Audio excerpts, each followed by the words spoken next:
Hello, everyone, and welcome to another episode of the Goblins and Growlers podcast. I'm Josh Maltby at Black Cloak DM on Discord and Blue Sky.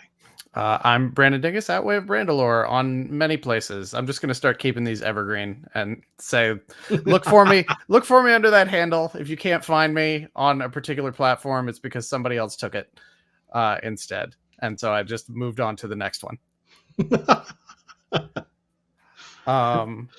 How are you doing this week, Josh? Oh, Lord, I'm so tired. There's so much going on. There's way too much going on. And I didn't even go to a convention this past weekend, so yeah. I was gonna say, let's not dig too deep into how tired we are, so Scott doesn't message us like, I had to cut out the first 5 minutes because you guys were just bitching about being exhausted. No, again, the one time Scott gave us a hard time about that was when we lost all audio except for the first 3 minutes, and you were like, "Is it a publishable 3 minutes?" And he's like, "It's you all talking about how tired you are." So no, not really. Yeah, that could have been some exclusive content. But yes, I'm exhausted because I went to a con over the weekend and walked about 30 miles over the course of like 3 days, it felt like. I was at PAX Unplugged in Philadelphia, and funny story about Philadelphia for me is in my entire life, I had never gone to the city of Philadelphia. And in the last 6 months, I've been there 3 times. It's amazing. I went in June for Too Many Games. I went in September for a work conference, and then I went back last weekend for PAX Unplugged. Holy smokes. PAX Unplugged was a wild experience. I got to meet a ton of people, and I'm sure we'll get to talk about that. If not this episode, then in a very near future episode. But part of the reason that Josh has so elegantly woven this into the conversation is it's because of PAX Unplugged that we are changing the plan for this episode, which you probably noticed when you saw the title of it in your podcatcher of choice. I believe last time, because we recorded the last couple of episodes like well in advance because we had a bunch of stuff going on. We said we were going to talk about Project Black Flag and the Tales of the Valiant from Kobold Press, and that is not this episode because. Oh, go ahead. Oh, you sound like you're going to say something. We are still going to talk about those things because I have lots of thoughts and rage to get out, but not this day. Pressing things, but not this day. A day of wolves and shattered shields when we talk about third-party publishers. But it's funny because as I was going around the expo hall, meeting a bunch of people on Saturday, I was chatting with Hit Point Press. And then all of a sudden, the D&D socials blew up because, like, downstairs they were doing a panel for like it was, and it's bizarre because it's PAX Unplugged is a tabletop convention, but the D&D announcement panel was only an hour, which I thought was kind of weird. So you had like Jeremy Crawford and Chris Perkins and some other people up there on stage just trying to cram all this stuff in an hour. So I feel really bad for like the J.R. Zombranos of the world who had to be in there like furiously trying to listen to all this, but obviously it was streamed and everything, so you could go back and watch it or anything. But so I'm standing there talking to those guys at Hit Point, and just all of a sudden it's like, oh, yep, they're releasing a Vecna game, yep. And just went on with and it was the whole 2024 release slate, or at least what we believe is the whole 2024 release slate. I mean, I don't think they're gonna slide an extra one in there because like there's so much lead time on these kind of things. That unless they're like, if they're going to keep something secret, it probably would have been, the Vecna book or something. So I don't know what else it could possibly be, but it's 5 books. I think this year, 2023, they had 6. We talked about interesting. Now that I say that out loud, one of the books that was coming out this year was The Deck of Many Things, which if you subscribe to the Goblins and Growlers Goblin Gazette newsletter that's monthly, I had something in there about how, like I say that like I broke the story. I saw something and repeated it that they had to delay the publication of The Deck of Many Things because of card quality, because nothing was flush, the art was off center and everything like that. So it went from what probably would have been a Christmas release to now it's not coming out until January 5th in physical format. You can still get it digitally. it met the planned release window digitally, but not physically, which is a real bummer. But like, it's cool that they were like, oh yeah, like we're not going to settle for the bullshit quality on this. But anyway, I went off on a little ramble there because let's cast ourselves back a year ago when you and me and Noah were talking about the 2023 release slate. We were very excited about it, if I recall. And just as an interesting exercise, I'll put a link to that at the top of the show notes in this episode, and you can go back and decide if we were on the mark or off the mark about any of this. But I bet we were probably pretty excited about Planescape, if I had to guess. But they had 6 things that were scheduled to come out. Very cool. This year they only had 5. There's some interesting stuff in here. You know, we'll talk about it a little more. Some of it feels a little bit like placeholders. Like, you know, think back to like when you know, before Marvel movies sort of became a little bit I don't know, passe. Before, you know, back pre-COVID, like, and you would have a year where you're like, oh man, that's really cool that these particular Marvel movies are coming out this year. And then the following year, it would be like one that you were really looking forward to. And then it would be like the Eternals or something else that you're just like, this kind of feels like an also ran. This feels like maybe a little bit like one of those off years. And I'm going to be perfectly happy being proven wrong over the course of the next 12 months. But, you know, we'll talk through some of these and share some opinions. I don't think any of these are bad, but I think what it is maybe I'm setting my standards a little artificially high. Maybe I'm looking at some of the cool stuff that's coming out from like third-party publishers and things like that. I'm very interested in all of these. There's one that I'm really actually super interested in. But it's nothing that's just hit me over the head with like, oh man, I got to get that. There is no Planescape in here for me, I guess is what I'm getting at.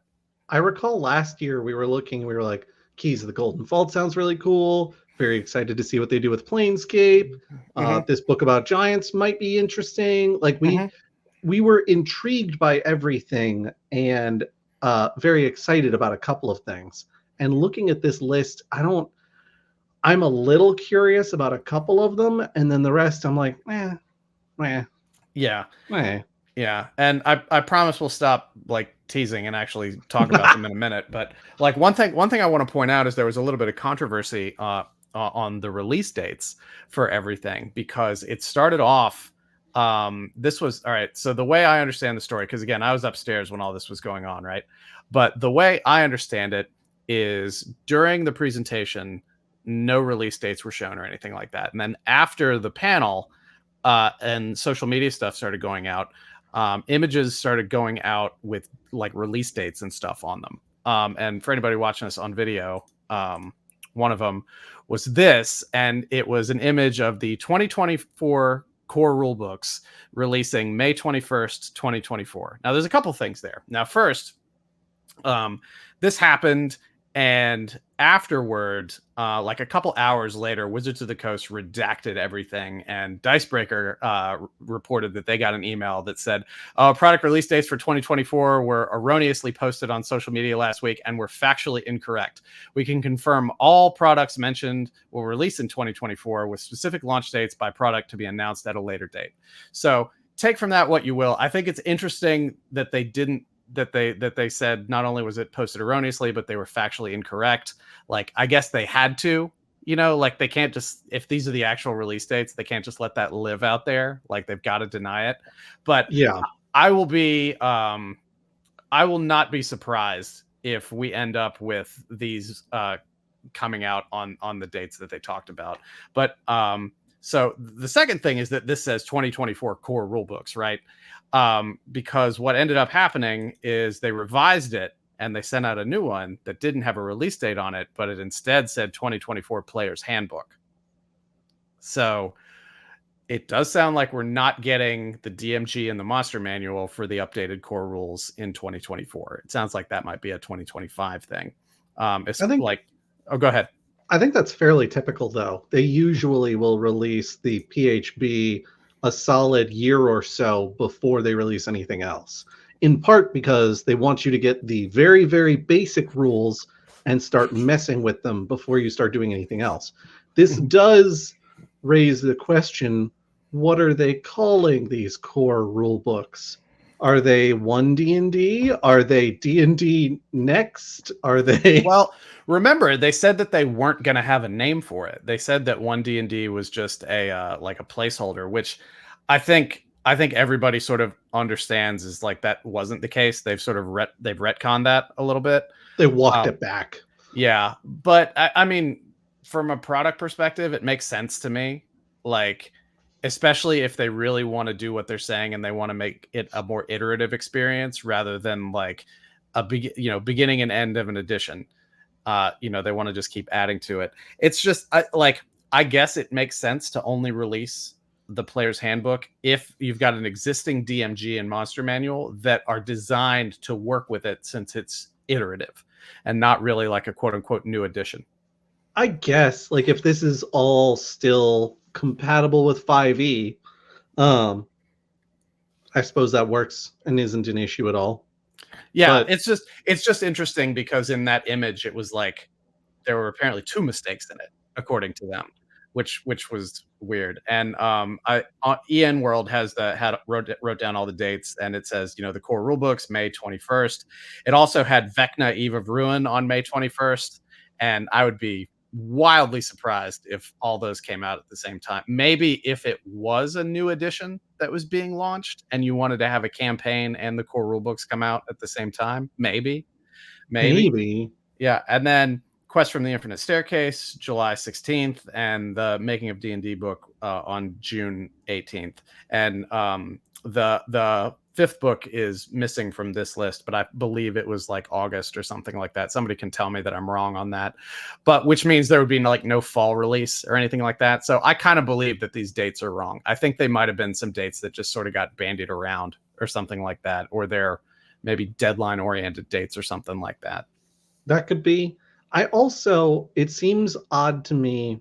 I think last year we were looking at 6 books, and then I think, if I recall correctly, that Dragons book that you and I noticed much later, and we're like, what the heck is this? Oh, it's an encyclopedia for dragons. Interesting. But we hadn't like made plans to read it or buy it or record anything about it or any of that. I would not be shocked to find that there's 2 or 3 books like that this year where they're not on the release schedule because they're not like the flagship titles for the year. My hope is that 1 or 2 of those will be a little more exciting than what we're currently seeing, because the 5 that you've listed, I'm not the 2024 Player's Handbook. I feel like I've bought all the stuff that they've made the iterative changes in. Like I've got Tasha's, I've got the multiverse monster book. I've got all these books. I have them all. Well, so the things that are going to be in the 2024 core rulebook, unless they're bringing even more new stuff, is in theory things I already have, just in a variety of books instead of handily in one. Yeah. Now the stuff that I found that they specifically called out for in the 2024, and I'm sure I could find more nuggets of this if I went back through sort of every unearthed arcana that's come out in the last 18 months, but I'm not going to do that. But, the main thing was backgrounds replacing races. So, we all knew that was coming. So that's not a surprise to anybody. And then one of the other bullet points that it called out was weapon mastery being included. And I didn't read into any details on that, and I'm admittedly not as informed on that development as I probably should be. But again, that sort of feels to me like let's find something else that we can put in a bullet point to talk about what the changes are, right? And then they also pitched that there's going to be unique art for all 48 subclasses, and it's going to have like full backgrounds and stuff like that for the art. Wow. Yeah. So that's cool, but I don't know if that's a thing that gets me to buy it. And then we already talked about, the DMG and the Monster Manual probably not coming out until 2025 because of that. And we've sort of danced around it a little bit, and I realize we've sort of organized this in sort of a piss poor fashion. But the 5 books are the New Player's Handbook, Vecna Eve of Ruin, Quest from the Infinite Staircase, Descent into the Lost Caverns of Tsojcanth, and the making of the original Dungeons and Dragons 1970 to 1976. And we'll sort of run through all of those as we're chatting. I am tremendously curious because I think this is probably going to be the one that's the most controversial. The making of original Dungeons and Dragons. As I understand it from the things you've shared with me, this is going to be like letters between Gygax and Arneson. Yeah, sort of like the Jefferson Adams correspondence, it feels like. And so we're going to be looking at a lot of their like design documents, basically, and especially the mail that they sent to each other. That sounds neat, but I wonder if they're going to bronze over or gloss over some of the stuff that's less favorable about Gary Gygax in specific. Like him saying that men's and women's brains are wired differently and women can't enjoy games as a pastime in the same way that men can. Right. Yeah. And in fact, actively discouraging his daughter from playing, even though she wanted to. And then painting it as she didn't like it because we didn't put enough like rainbows and ponies in there for her. And it's like, no, that's not my understanding of that situation. Yeah. That's definitely something to think about in terms of this. You got to wonder what kind of intellectual honesty the company would have about that. If it were me and I were a marketing professional, I would not include that, especially because that guy's son created quite a kerfuffle based on views that were worse than that, I would say. And I'm not trying to put a matter of degrees on anything, but I mean, like, Ernie Gygax he says pretty terrible things. Oh, 100%. Yeah. I think we're far enough past that, and Ernie is enough of an also ran, and it doesn't matter anymore that, they probably aren't super worried about him because the stuff he said was appealing to people that they didn't want as customers anyway. Right. But yeah, I would probably put even money on them doing a lot of historical cleansing and to the victors get to write the history kind of thing on this, because like just the way the hobby is now, like there's like that kind of stuff's not going to fly, and I don't think they're going to put it in there just because it wouldn't be a good move for them.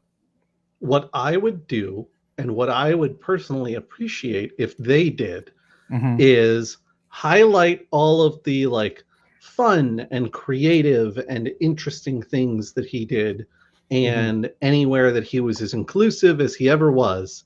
And then at the end of the book, be like, not everything that came out of Gary Gygax's mouth was highly intelligent, beautiful prose about game design. And sometimes he had some bad takes. And for historical accuracy, we've included those here. Warts and all is a great philosophy if you're trying to write an objective history of something that happened, hundreds of years after the fact. They're advertising this as a retrospective historical account of the original D&D and its creation. Yeah, okay, so there is talking about that, right? So let's talk about Thomas Jefferson for a minute. Talk about oh boy, your warts and all theory of history, right? So there was a famous Jefferson biographer named Fawn Brodie who I believe in the 60s or 70s, she wrote a book called Thomas Jefferson: An Intimate History, and it was really kind of the first warts and all biography of Thomas Jefferson that really went into like everything, like Hemmings and beyond, because she was like excommunicated from like academia, like Jefferson academia, because of that. She also wrote a really great biography of Joseph Smith, which literally got her excommunicated from the Mormon Church. But she was flying in the face of Dumas Malone, who up to then was sort of the primary and lauded Jefferson biographer of the time, but he was very much a Jefferson apologist, and nothing Jefferson ever did was ever wrong, and there was always a justifiable reason for everything, right? So faced with those two perspectives on how to record history, where do you think the Wizards of the Coast is going to land as they write the definitive account of Gary Gygax and Dave Arneson? So I fully expect them to gloss over a lot of things and shove a lot of stuff under the rug, and we're just gonna this letter cuts off abruptly for some reason. Yeah.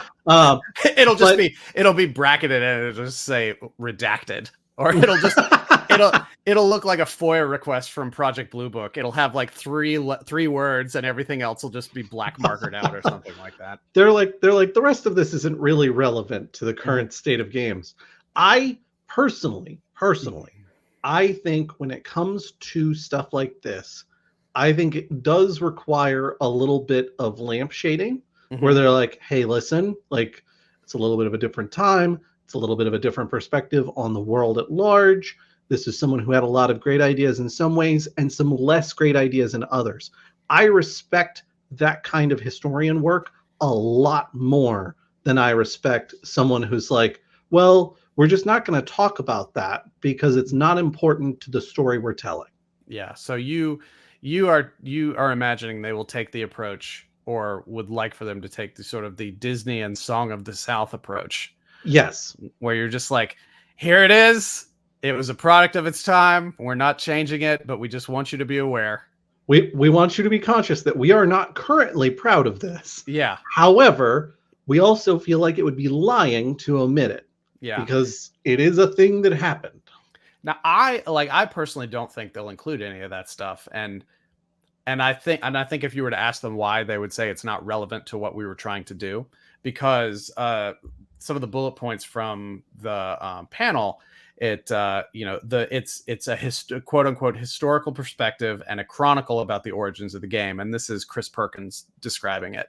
And it's going to have, include the letters between Gygax and Arneson, quote, while both of them were playtesting the system that would eventually become Dungeons and Dragons' first incarnation. I think it's going to be a lot of sort of technical stuff as they talk about game balance, and they're going to be talking a lot about the war games that they were playing and the worlds that they're developing and things like that. I think this is going to be this is not going to be sort of a meta-analysis of the birth of Dungeons and Dragons. We're not going to be talking about social issues or Gygax and Arneson's positions on social issues. I think it's going to be sort of a very mechanical, like, here are some stories about the game, not the guys who were making the game, but it is their stories about the game. That's what I think. That's fair. I think if the letters don't really contain anything in that vein, then I think it's I don't know. I'm still torn about it. I don't know. Because they also said at the panel that these letters have never been seen by the public before. So I'm really making this sound like some sort of Pentagon Papers kind of thing, but it's like there's no like independent verification of any of this. I'm absolutely 100% not saying that the letters aren't genuine. I know it sounds like I'm saying that. What I'm meaning is, like, we don't know if none of the letters have ever been seen by the public. We don't know which ones won't be published then, or what details from them may be omitted. Yeah, or edited or anything like that. So who knows? And again, I'm not trying to say that represents any kind of deception or malfeasance on that purpose, but more taking the core of the truth and putting it out there and sort of refashioning it a little bit so it fits better in sort of the modern era from a more modern perspective. And I don't know how I feel about that, because, I've worked in journalism for 15 years, and there's part of me that finds that sort of anathematic. But there's another part of me that's trying to look at it from a marketer's perspective, right? And it's like, if it doesn't take away from the story to remove it, and it actively hurts the brand to include it, asterisk, like, especially considering the last 5 years and issues that we have had, both in terms of gender identity, racism, representation, things like that. Like, you really want to be like, I mean, you and I both have been like, why can't you get your shit straight on this? Why do you keep making these same mistakes? Do we really have, like, can we really now turn around and say, like, well, you need to put that in there. You need to be honest about it, after we've been trying to give them business advice that's like, be careful about what you're doing. I personally am of the opinion that when you're doing a historical perspective on something, if you are going to be true to the subject at hand, you include those grittier details, because that is really how those people thought. That is really how those people acted. And we should be willing to accept that our heroes had mud on them. Like, they weren't perfect people 90% of the time. They did some great things, absolutely. And I think Gary Gygax and God, we just did this. Arneson, Dave Arneson. Thank you. Just for anybody listening, Josh kept referring to him as Will Arnett earlier. I said Will Arneson, and Brandon was like, "Are you mixing up Dave Arneson and Will Arnett?" And I was like, "Yes, I am." Dave Arneson, thank you, Brandon. I think if there's dirt in these letters that, like, is part of their design process, where they're like, what do we think? Like, do we think women are going to play this game? I don't know. It doesn't seem like the sort of thing that would be like, there's no girls that come into my game store and play the war games with us, so I don't see why women would be interested in this. I feel like you should include that sort of stuff because it is part of the history. And we as people should be willing to accept that while people do great things, they can also do terrible things at the same time. And I think history's more interesting that way. And I'm not disagreeing with you. I just want to make it really clear that I'm talking about, like, what I think they will do. Versus what I think they should do. Like, I would love to get all the original letters. I just don't think it's going to happen, because I don't think it moves the ball forward for them in terms of public relations and revenue. Fair. Well, we've spent a lot of time on one book, and we have 4 more to go. But just to finalize a couple of things about that, it's like I said, a retrospective historical account of the original D&D. That's what they're pitching it as. It's going to have original illustrations and notations from the original manuscript. And Chris Perkins says that it's essentially going to have a replica of the original D&D manual that's going to be footnoted with, like, edit lines on it, so you'll see where they went and crossed out stuff. It'll have, and they're going to be using the original scans. So I can only imagine that there's sort of like a Vatican style library in Seattle where they have to go down into the basement, and the humidity is, like, very controlled, and they've got all these original pieces of paper, and it's going to be like 500 pages too. So I would expect this to cost probably $70-$80, probably closer to 100. It's going to be like one of those sort of coffee table books that you sit down there and just try and make sure people see that you own. Yeah, 500 pages with a bunch of original D&D stuff in it. I will be intrigued to see this one. This is one of the ones that I'm curious about genuinely. Yeah. I really hope that it's an honest perspective and not, like, very glossy and pretty perspective. Yeah, this is the one that of all the stuff that's coming out next year, this is the one that I really want to see.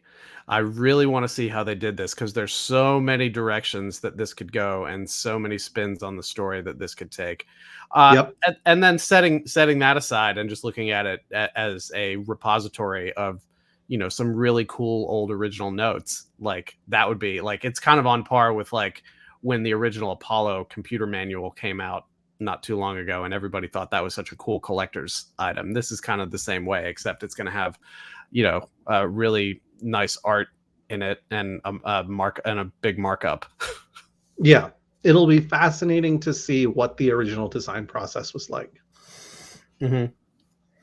All right, moving into our next item, Descent into the Lost Caverns of, you called it Tsojcanth. All right, I probably Tsojcanth. It's very Klingon.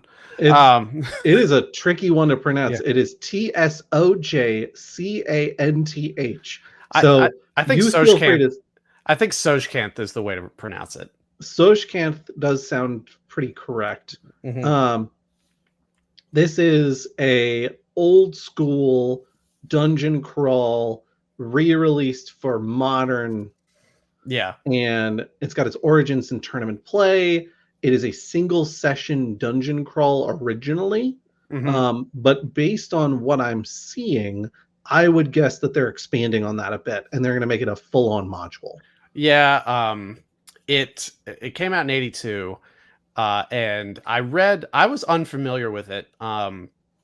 So I went and looked into it, and I found a review of someone who had played it back in the day. And it was really interesting because it was it like talking about the tournament play, like there's a huge wilderness area that you have to go through in the original module just to get to the dungeon.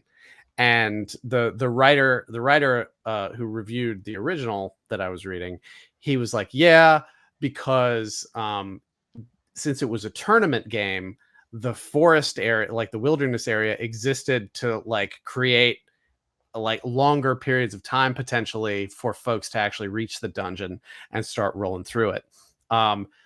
It came out like originally before the monster manual, so one of the reasons people really liked this one is because it had like a really good selection of new monster stat blocks that people could incorporate. It was only a 32-page module, which, I mean, that wasn't like nuts back then. That's like, no, I mean that's a fairly like standard size module back in the day, but I'm trying to imagine what they've done with it to modernize it that turns it from a 32-page module into something book size, because they're a I $60 presume book. 70, isn't it? Oh yeah, you're probably right. So that should be very interesting Mm-hmm. to see what they've added to it to make it bigger and whether it feels like padding or not. I believe it was only a 2-level dungeon in the original module, so I would guess that they're probably going to add some levels to it.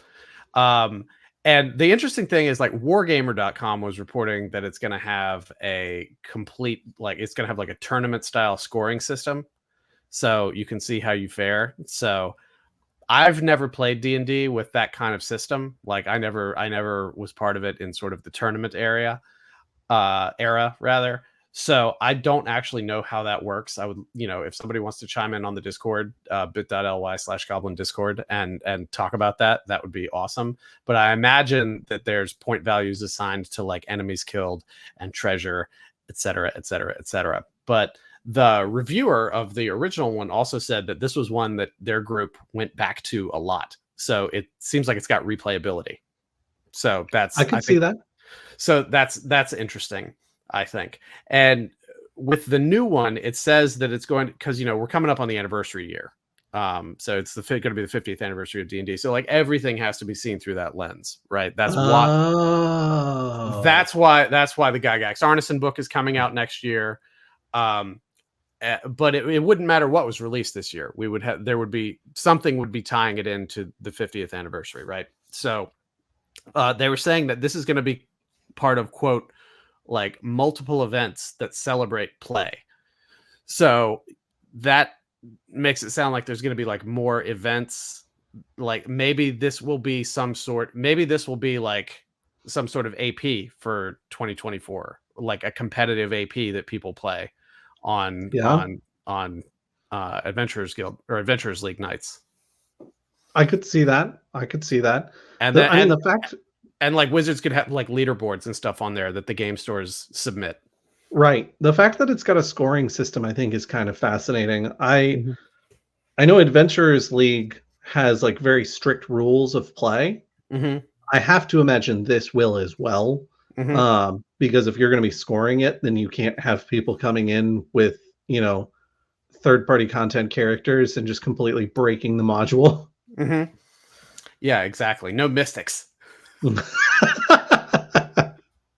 Even Wizards of the Coast turned their back on the mystic. Yeah. I don't want to read through the entire original module introduction, but I do kind of want to cover a few of these highlights because it seems like a fascinating story from the standpoint of like what they've written. Because it's all about like this archmage who is taking over the lands around her abode, and she's summoning demons to really like make things happen for her. And then one of them breaks loose, and she's like, a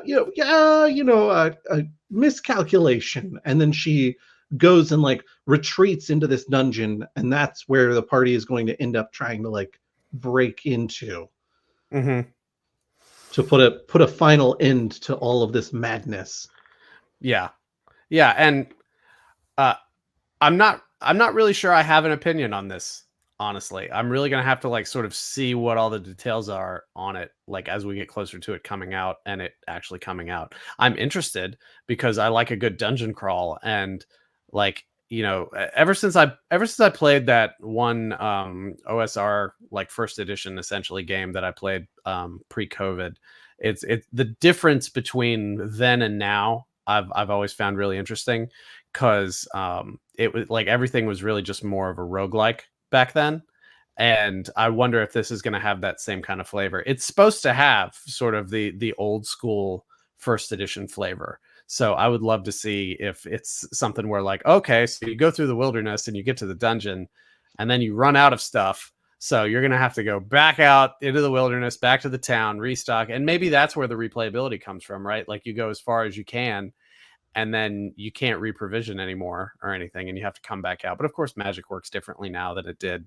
50 years ago. So who knows? True. Who knows? I'm wondering if the whole concept is that you're not allowed to, once you get to a certain point, you're not allowed to take a long rest. Like the dungeon prevents it.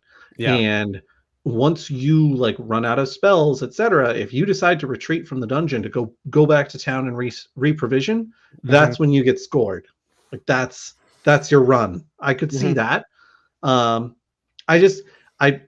replayability, I think, is going to come from a lot of how the dungeon runs and how you navigate the wilderness outside of it. It's almost like speedrunning, right? Like there's random encounter kind of factors that go into it that make it so that you're like, oh, you know what? Like I feel like I could have scored better if I hadn't rolled a 9 during the first combat encounter and ended up spending like 4 rounds fighting a goofball kind of monster on the way in. Yeah, that's totally valid. Like we just don't know. Like I think if I think this would be a prime candidate for them to release one of their tie-in board games, like they've done for a couple of other properties, that can work independently of the module, but can also be used as part of it. Maybe. Yeah. That could be cool. But it all depends on what it is, right? Like I think that works if it's really kind of a dungeon crawl focused, which I have to imagine that it is, since it's the descent into the Lost Caverns. So that's what it has to be. This will be their second descent into game. Although I guess this is the first, and then the second is Avernus. Yeah. I think it's interesting reading the intro to the original module, like the beginning of the second paragraph. It says, these experiments were her downfall, for during one, she accidentally freed the demon Grazit, GRAZ''ZT, whom she had imprisoned and forced into servitude. Clearly, that's Drizit's uncle. Grandfather Drizit. Grazit. Gazwin. Hey, listen, I have been known to use a couple of Z's in names here and there. Because they put everybody to sleep. All right. So anyway, this will be interesting. I am interested in this one, but I sort of reserve my decision on whether or not it's something I'm actively going to seek out until I know a little bit more about it, because I think it could go in a lot of ways.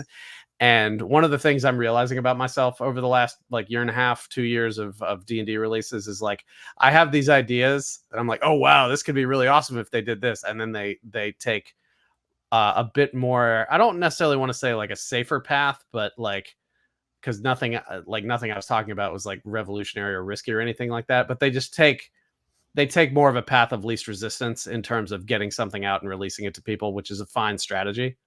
A conservative approach, not from a political standpoint, but from a like actually the definition of the word, where it's like you're keeping things in reserve. Yeah, exactly. Yeah.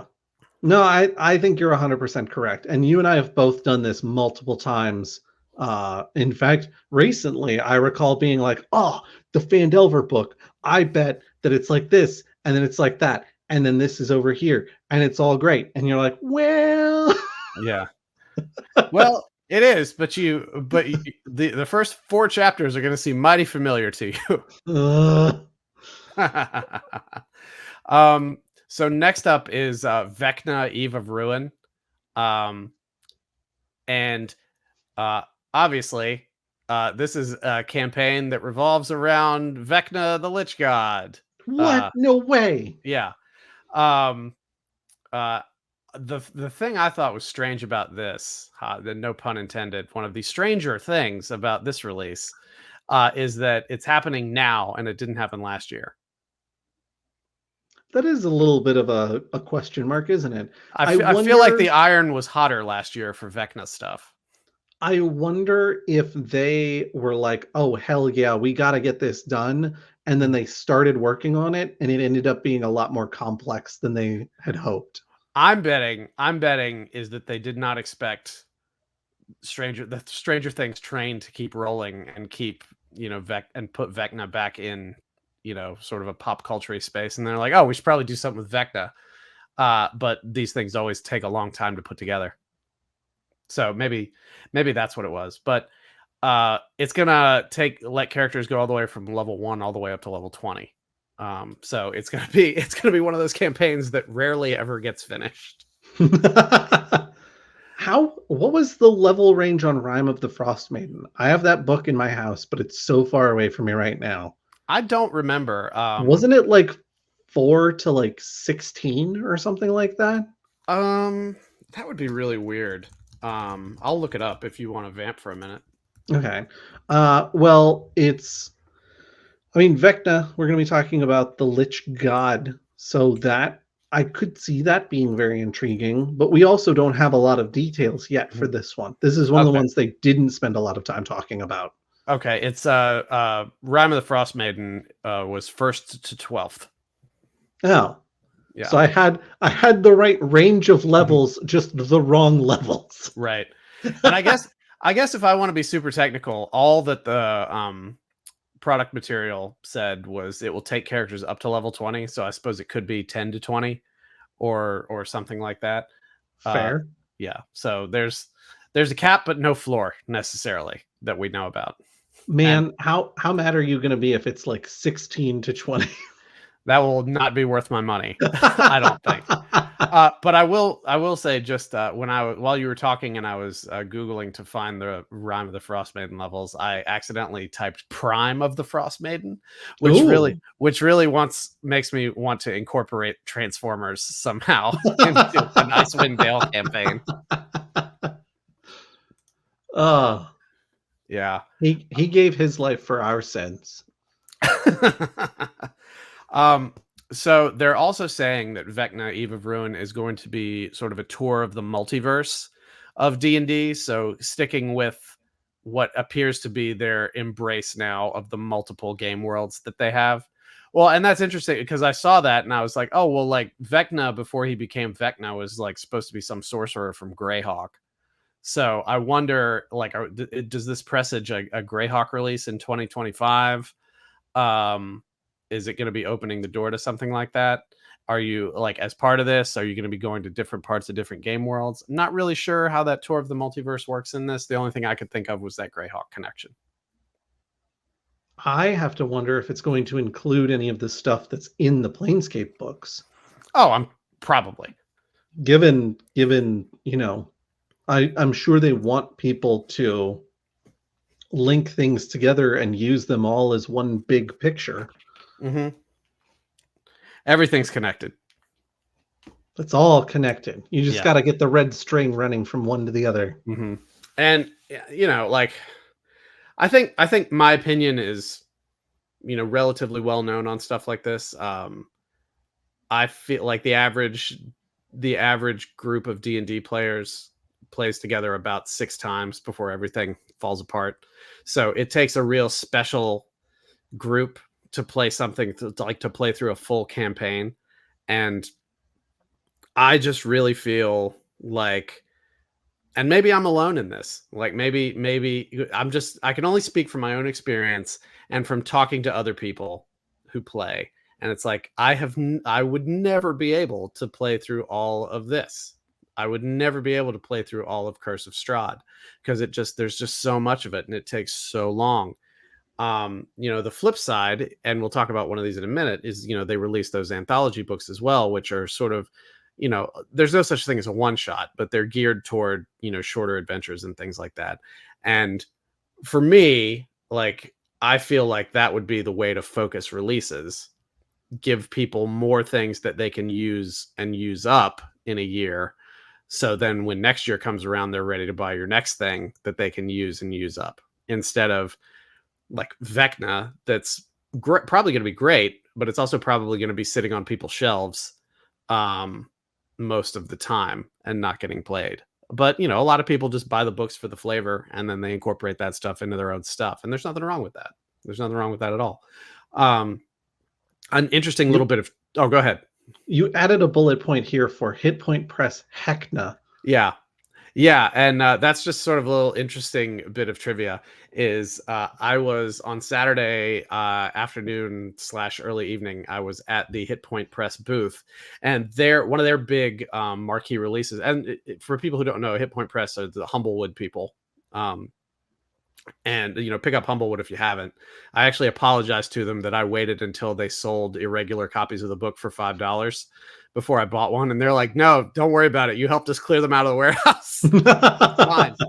It's fine." It was just like the colors were off a little bit, and there were some alignment issues, and there were a couple of misprints that they corrected with a sticker in the front of the book. But I've seen them on sale now for like $5 and $10. Pick up a copy of Humblewood on sale. It's a beautiful hardcover, even though it's irregular. But anyway, their big marquee release this year is called Vecna with an exclamation point, and it's I talked to one of their people about it, and he was describing it to me because the cover of it, it's got, sort of like a Harlequin clown mask situation going on. And I was getting real Kefka from Final Fantasy VI vibes. And I said that to the guy. He's like, "Well, you're not far off, actually." Because it's essentially like a demi-plane carnival. And Vecna is the boss of it. And it's supposed to be like comedy horror, but more like sort of a dark comedy horror kind of situation. Interesting. I really encourage people to go to Hit Point Press and check it out. I did not buy a copy of it while I was there. I bought a lot of stuff while I was there, but this wasn't it. But as we were leaving Philadelphia, like, I just kept thinking, like, I should have bought Vecna. And then when I went to the Hit Point Press site earlier today to look up a couple things, I was like, "Oh man, this is actually really cool." Because like, my initial thought was like, well, that seems a lot like the Demiplanes Ravenloft book that came out, because it had a carnival in it as one of the sort of the milieus of it. But this is the whole book, and it just looks really cool. I would encourage everybody to check it out. I am going to get a copy of it, and we'll probably talk about it because I just think it looks really fun. Art's really good. It looks like it's the kind of story I like, that's like serious but doesn't take itself too seriously. Makes sense. But anyway, getting back to my point, I was talking to the guy about Vecna, and he was like, I was like, "Oh yeah," I was like, "Yeah, I guess you market tested that name, and you thought it would work." He's like, "Yeah, Vecna's really popular these days." And then right then, like, Noah, who was standing beside me, like, has his phone out and he just holds it up to me and the guy, and Wizards had just tweeted out the Vecna Eve of Ruin announcement, like as it was being announced downstairs in the panel. They were doing it live, and the guy was just like, "Huh." But I mean, like, there had been rumors that the Vecna book was coming out for a while anyway, so like nobody was really surprised. I just thought the timing was really interesting and fun there. That's so funny. Oh Yeah, my but god. since we're doing all this talk about wizard stuff, and I looked back at our recent episodes, we've been talking a lot about wizard stuff. I wanted to make sure and give a fulsome endorsement of some third-party content while we were here. Hell yeah. Yeah. And then the last book, because really we already ran the 2024 Player's Handbook into the ground, even though that's technically the next thing on our list. The next one is Quest from the Infinite Staircase, which is the latest entrant into Wizards, like noun from the adjective noun series of anthology books, like journey to the Radiant Citadel. Quests from the Infinite Staircase. Keys of the Golden Vault. Yeah, exactly. Back in the early 2000s, the late 90s, a friend of mine, also named Josh, was really big into Vampire the Masquerade, White Wolf stuff, and they came out with so many different games for that. I can't remember any of them, but it all followed like the same format of like creature the evocative noun is what we started calling it. It's like Vampire the Masquerade, werewolf the something or other, changeling some such thing. So Josh just took to calling them creature the evocative noun, and that's what these Wizards anthologies are shaping up to be, because they all have that same kind of nomenclature. So ridiculous. Yeah. Candlekeep Mysteries is one that didn't have that, but I had actually forgotten. Fair. I'd forgotten about the one you meant, the Keys to the Golden Vault. But that's Anthology Heist, right? Yeah. So this is going to be closer to Tales from the Yawning Portal. There's another one, noun from the gerund noun. As both are collections of classic adventures that have been updated to 5th edition rules. So this is going to be, essentially what I was complaining about a few minutes ago.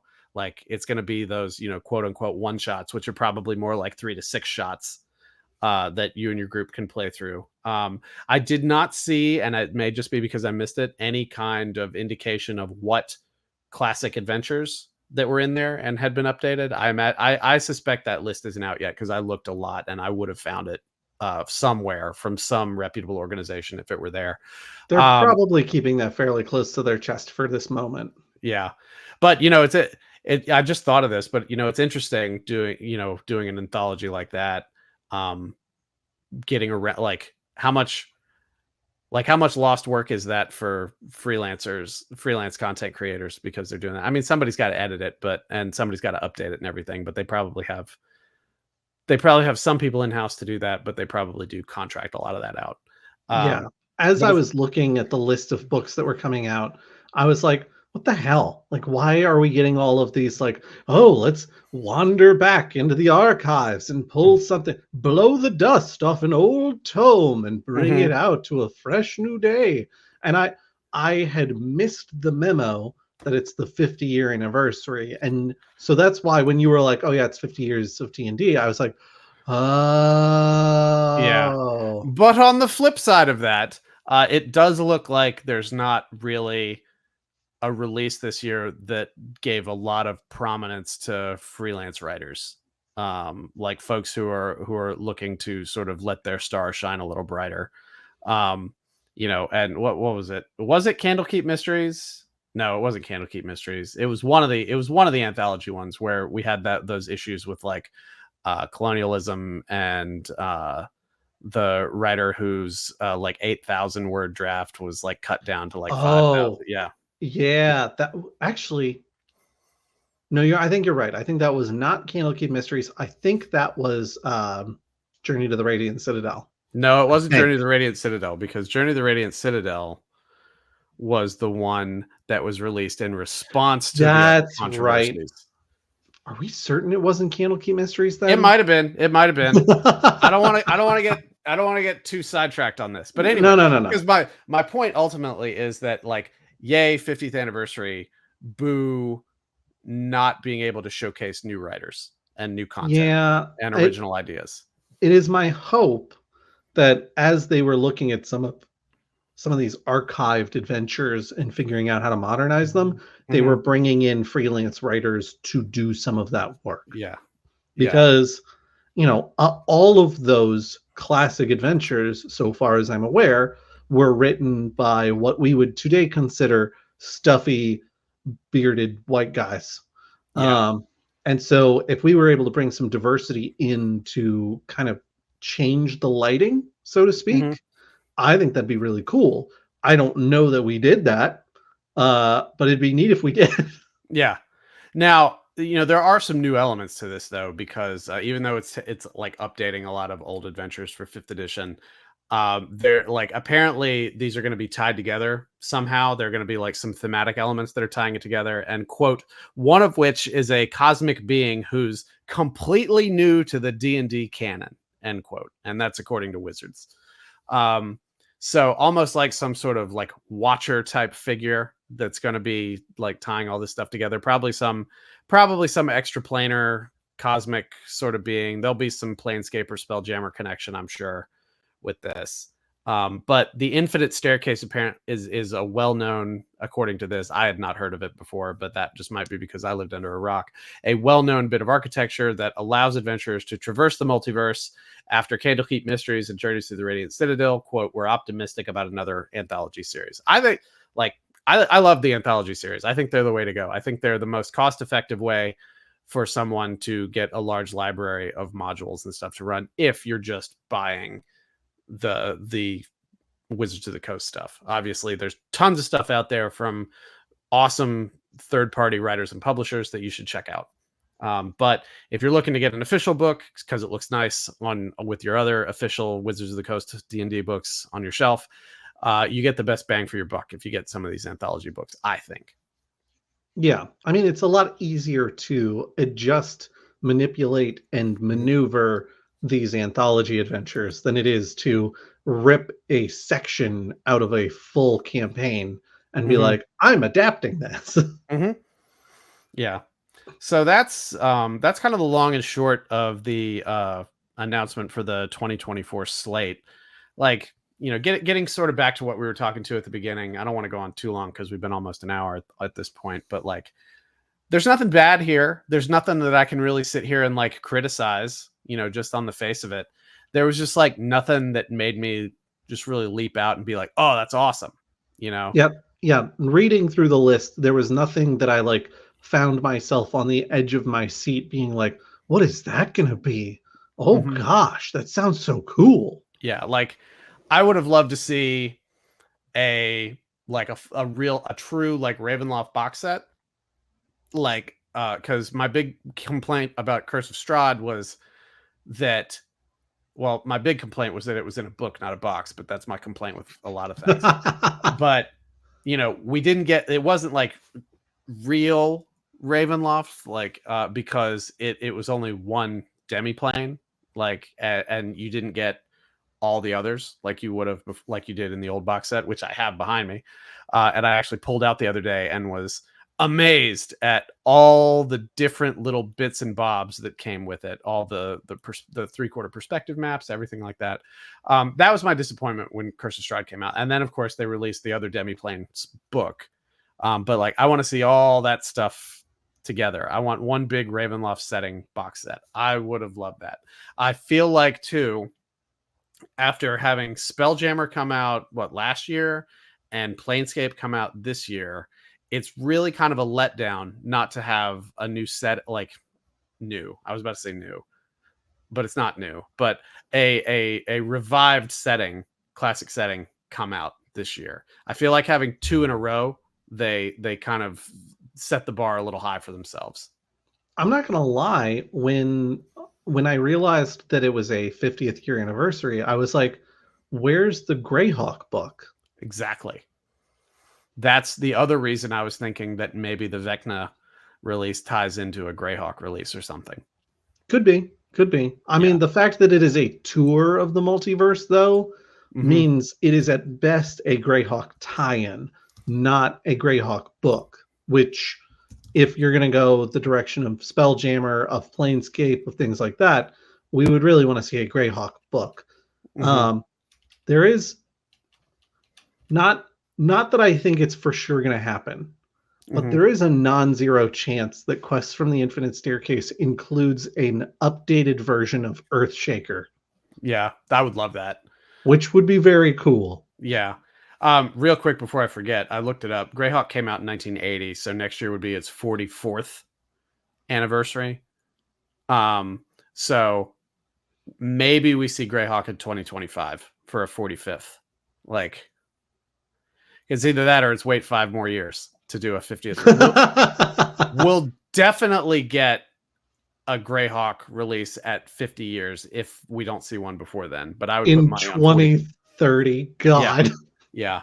But you're talking about Earthshaker, and that made me think again about something that happened at PAX, and I can close with this.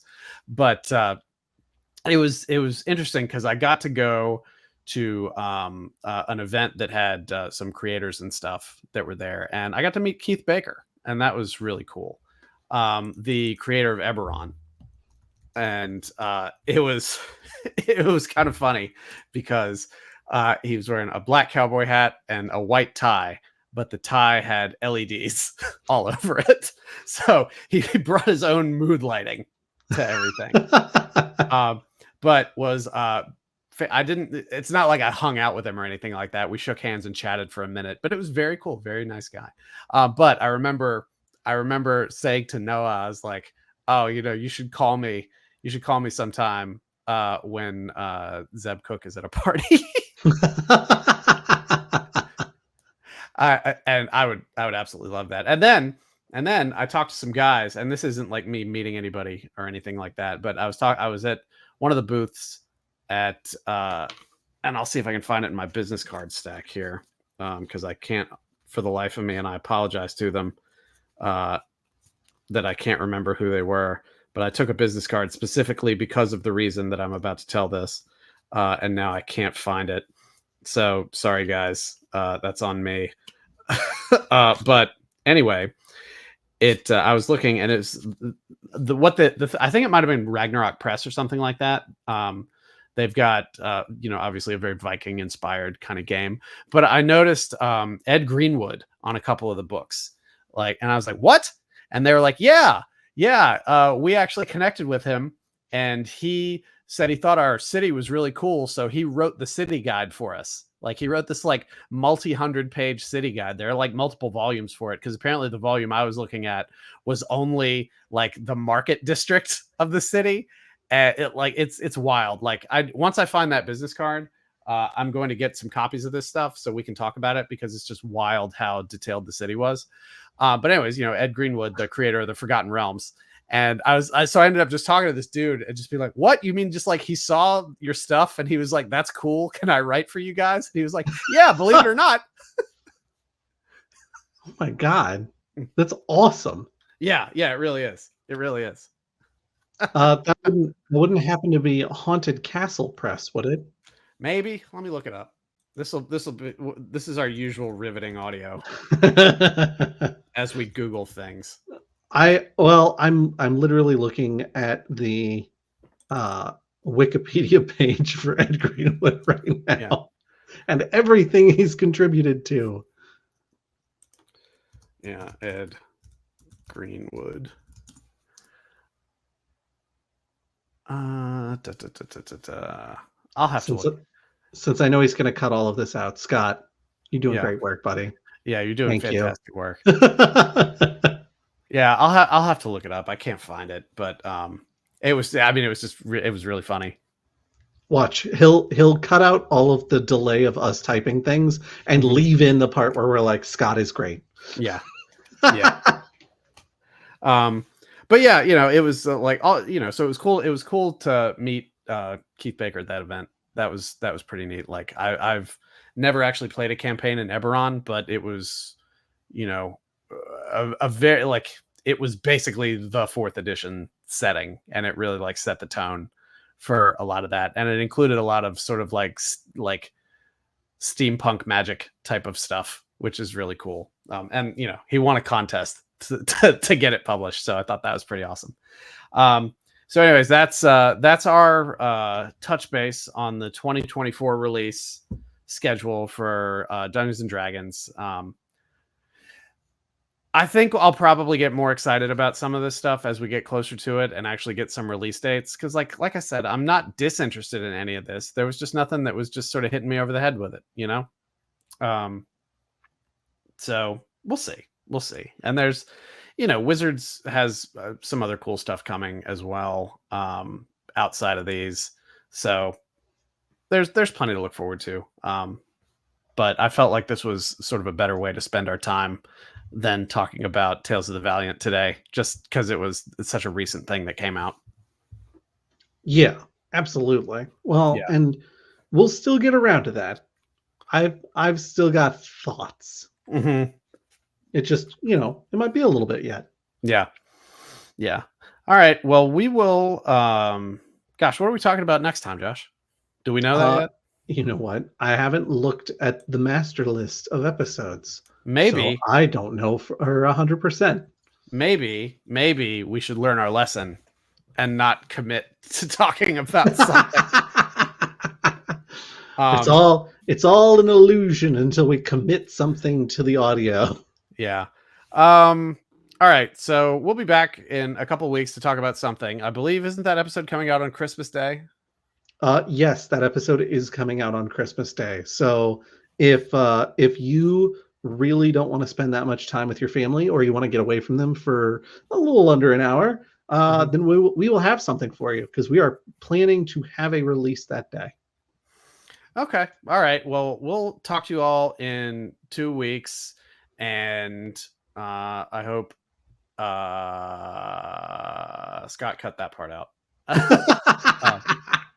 We'll talk to everybody in a couple weeks. I hope if we don't catch you on Christmas Day, I hope everybody has a great holiday. And we'll be back soon. And in the meantime, telephone, telegraph, tell a friend about the Goblins and Growlers podcast. Because why, Josh? Why is that they should tell friends? Because word of mouth is king. Exactly. Luda. And Luda. Yeah, and that's the best way for us to get the word out about the podcast, and leave us 5-star reviews on your podcatchers of choice. If you don't want to leave us a 5-star review, tell us why instead of giving us a 1-star review. Like maybe one of the things I like to talk about in my capacity as a management professional is the importance of communication when there are disagreements. And I think if you disagree with something that we've said, or just the way we're doing things, or the way we look, you should just talk to us about it, and we'll see if there's something we can do, like wear a mask. So reach out to us on the Discord, bit.ly/Goblin Discord. I'm on Instagram at Way of Brandalore, and I've got all kinds of fake accounts that are trying to follow me because I've started posting more frequently. So be a real person and be my friend on Instagram. Yeah, be a real person. Yeah, exactly. And if you don't mind getting a helpful little email once a month, sign up for the Goblin Gazette. It is the monthly newsletter that has sort of a TLDR, and in case you missed it on our podcasts, got some solid news items from around the TTRPG world and recommending indie games and stuff like that. I imagine from my 3 days at PAX, I'm going to have a lot of stuff to start filling that newsletter up with. Hell yeah. Yeah. So we'll talk to you all later. Everybody have a good one. Bye, y'all. Bye.